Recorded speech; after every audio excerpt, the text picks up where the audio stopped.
আমরা বিভিন্ন সময় পত্রিকাতে এবং সোশ্যাল মিডিয়াতে দেখতে পাচ্ছি। আমরা ইতিমধ্যে দেখতে পেয়েছি যে এরকম কিছু কথাবার্তা এসছে অন্তর্বর্তীকালীন সরকারের সাথে একমত হবার পরেও অনেক বিষয় আমাদের সশস্ত্র বাহিনীর সিনিয়র নেতৃবৃন্দ যারা আছেন তারা তাদের অফিসারদের সামনে বিভিন্ন বক্তব্যে সেগুলোর সাথে প্রকাশ্যে দ্বিমত করছেন। যদি এই বক্তব্যগুলো সঠিক হয়ে থাকে, আমরা পরিষ্কার করে বলতে চাই যে অন্তর্বর্তীকালীন সরকার অথবা যে কোনো বেসামরিক সরকারের সিদ্ধান্তের প্রতি আনুগত্যশীল থাকা হচ্ছে বাংলাদেশের প্রত্যেকটা ফোর্সের অ্যাবসলিউট রেসপন্সিবিলিটি অ্যান্ড অব্লিগেশন। তারা যেই সকল ভাষায় রাজনৈতিক বক্তব্য দিচ্ছেন এবং যেই বিষয়গুলোতে অন্তর্বর্তীকালীন সরকারের রাজনৈতিক সিদ্ধান্তের ব্যাপারে দ্বিমত করছেন প্রকাশ্যে, this goes absolutely tantamount to a military coup. এগুলো হচ্ছে প্রায় কু হয়ে যাওয়ার মতো ভাষা। আমরা আর্মড ফোর্সেসের সিনিয়র লিডারশিপকে মনে করিয়ে দিতে চাই, গত 17-18 বছর ধরে তো দিল্লিকে আওয়ামী লীগ যে বাংলাদেশের করদ রাজ্য পরিণত করেছে, সেদিন তো আপনাদের মুখে আপনারা কুলু বেটে বসেছিলেন। বাংলাদেশ থেকে যখন ট্রানজিট দিচ্ছে, বন্দর দিচ্ছে, একের পর এক আদানির সাথে নিম্নমানের অন্যায্য চুক্তি করে বাংলাদেশকে বিক্রি করে দিয়েছে। আপনাদের মিলিটারি অফিসাররা দিল্লিতে গিয়ে ঘোড়া উপহার নিয়ে এসে বাংলাদেশকে বিক্রি করে দিচ্ছিল। সেই দিন তো আপনাদের মুখে কোনো কথা শুনি নাই। সেই দিন তো আপনারা করিডোর নিয়ে কথা বলেন নাই, ট্রানজিট নিয়ে কথা বলেন নাই, ট্রান্সশিপমেন্ট নিয়ে কথা বলেন নাই।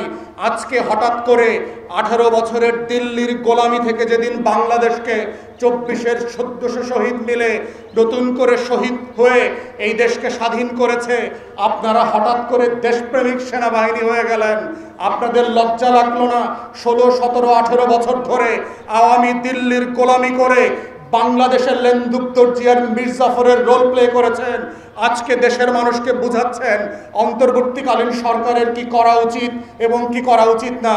আপনাদের মনে রাখা উচিত আপনাদের 17-18 বছরের আমলনামার কথা, গুম খুন, 800 আয়নাঘর করার কথা, 6500 নাগরিককে অত্যাচার নির্যাতন করে লাশ গুম করে দিয়ে ক্রসফায়ার করে হারিয়ে দেওয়ার কথা। অতএব মনে রাখতে হবে, কোনোভাবে বাংলাদেশকে সিকিম আমরা হইতে দেব না। বাংলাদেশের 24-এর রক্ত দিয়ে যারা বাংলাদেশ স্বাধীন করেছে, আবু সাঈদ আর মুগ্ধের রক্তের প্রতিটা ফোঁটায় দেয়ালে দেয়ালে বলে দেওয়া আছে, কোন ফেরাউন, মীর জাফর, জগৎ শেখ আর লেন্দুক দর্জির কাছে সিকিমের মতো করে বাংলাদেশ আর বর্গা দেওয়া হবে না। বাংলাদেশের পাড়ায় মহল্লায় দেশপ্রেমিক জনতা যেখানে যেখানে আছে তারা আবার প্রতিহত করবে। তাই আপনাদেরকে বলছি, পেশাদারিত্বের জায়গায় ফিরে আসেন। আপনার চাকুরির সীমা সাংবিধানিক জুরিসডিকশনের বাইরে আপনারা কথা বলবেন না। This is not your business, this is not your jurisdiction.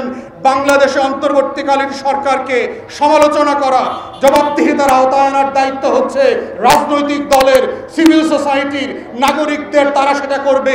এটা পুলিশের কাজ না, বিডিআর বিজিবির কাজ না, র্যাবের আনসারের কাজ না, এটা সশস্ত্র বাহিনীর কাজ না।